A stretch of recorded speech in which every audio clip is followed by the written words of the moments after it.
In early 2001, a Canadian survey team working with the Cuban government was scanning the seafloor off the western tip of Cuba for sunken treasure ships when their sonar returned images of something else.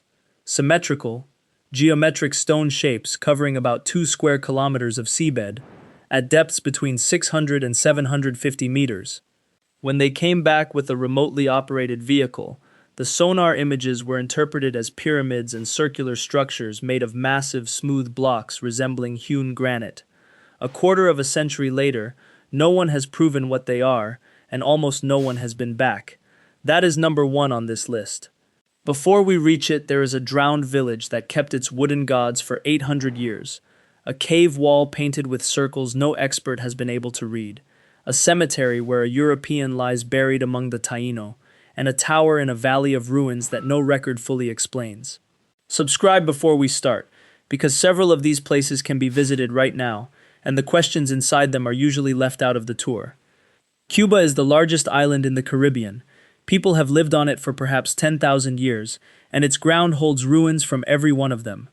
What follows is 15 that the historians have not finished with, counting down toward the one at the bottom of the sea. Number 15, the tower with no agreed purpose, Manaka Iznaga, in the valley of the sugar mills near Trinidad. Around 1816, the Iznaga family raised a tower of 7 diminishing stories to roughly 45 meters above their sugar estate, the tallest structure of its kind in the Caribbean. The accepted account says it watched the enslaved workforce and rang a bell over the cane. The legend says 2 brothers competed, one building a tower toward the sky and one digging a well into the earth, for the hand of the same woman. Why a plantation needed a tower of that height was never written down by the men who built it. The tower still stands over the valley, and the bell sits at its foot. Number 14. The estate the archaeologists are still opening, San Isidro de los Destiladeros, in the same valley. A ruined sugar estate with its own 3-story tower, its great house, and the buried footprint of its works, it is one of the best preserved early sugar sites in Cuba. An excavation has recovered only part of what the ground holds. The valley around it contains the remains of dozens of mills, and most have never been dug at all. What the industry left under the soil of that valley has not been counted. The tower is still standing over the unexcavated ground. Number 13. The plantation ruled by a goddess of silence, Angarona, west of Havana.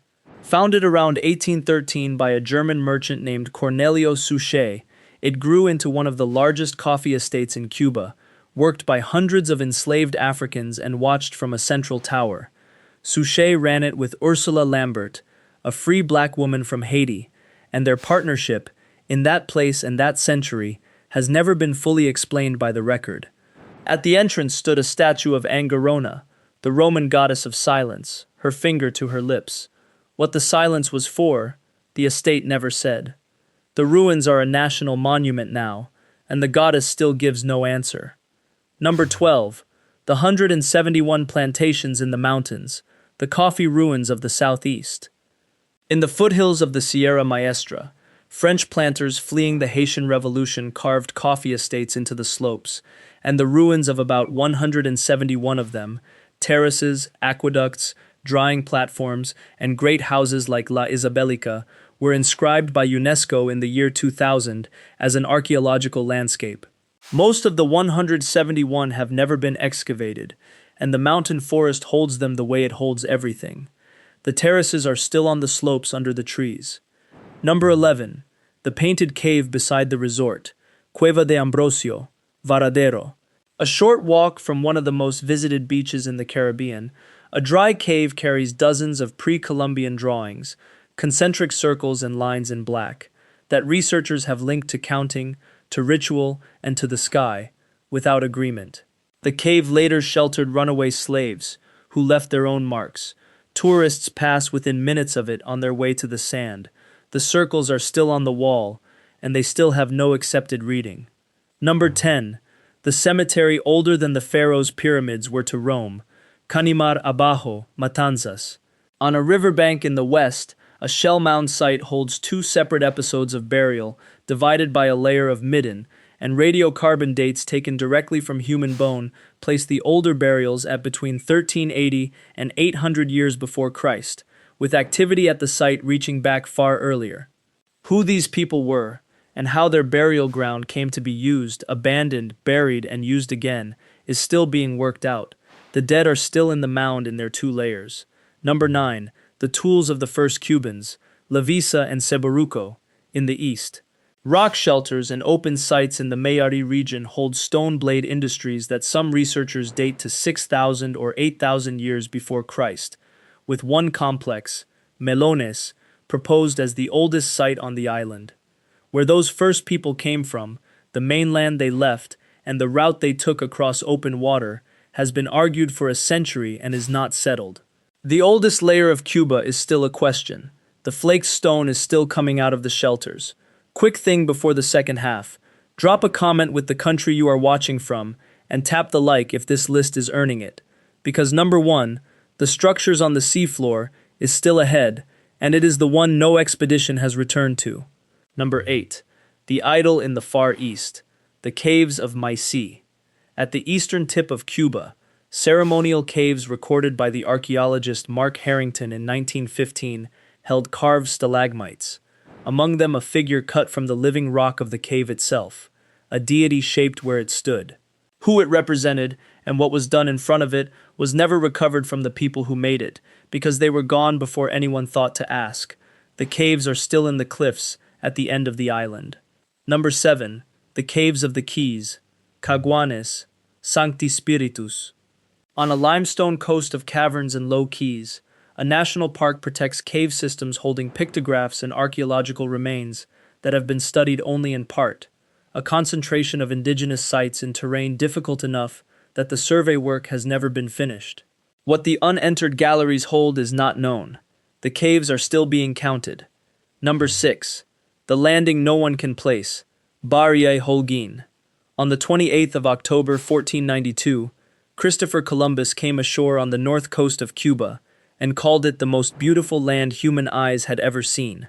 Where exactly he stood has been argued for more than a century, with Barrié Bay the leading claim among several, and a monument stands there on the strength of an argument rather than a certainty. The first documented footstep of Europe on Cuba has no confirmed ground under it. The bays are all still there, and the question is still open. Number 5. The cemetery with a stranger in it, Chorro de Maita, Holguín. On a hillside near Banes lies the largest indigenous burial ground known in Cuba, more than 100 burials excavated since the 1980s, many in postures unusual for Taíno tradition, some with ornaments of European brass, and among the indigenous dead, the remains of at least one individual identified as European. Later research argues the cemetery kept filling after the conquest, inside the forced labor world the Spanish built, which would make it not a pre-Columbian site but a record of the first collision. The debate has not closed.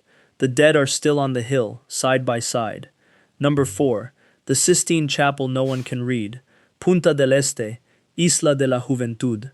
In 1922, the Cuban scholar Fernando Ortiz announced the scientific value of a cave system near the island's southeastern point, where cave number 1 alone carries 213 pictographs, nearly a third of all the rock art found in the whole country, red and black concentric circles that researchers have tried to read as a solar and lunar calendar. The paintings have been dated to around the year 850 or earlier. A shipwrecked Frenchman is credited with stumbling into them early in the 20th century, and there is doubt over whether the Taíno or an earlier people made them at all. Ortiz called the cave the Sistine Chapel of Caribbean rock art. A century of study has not produced a translation. The circles are still on the ceiling. Number 3. The village that stayed underwater, Los Buchillones, Ciego de Ávila.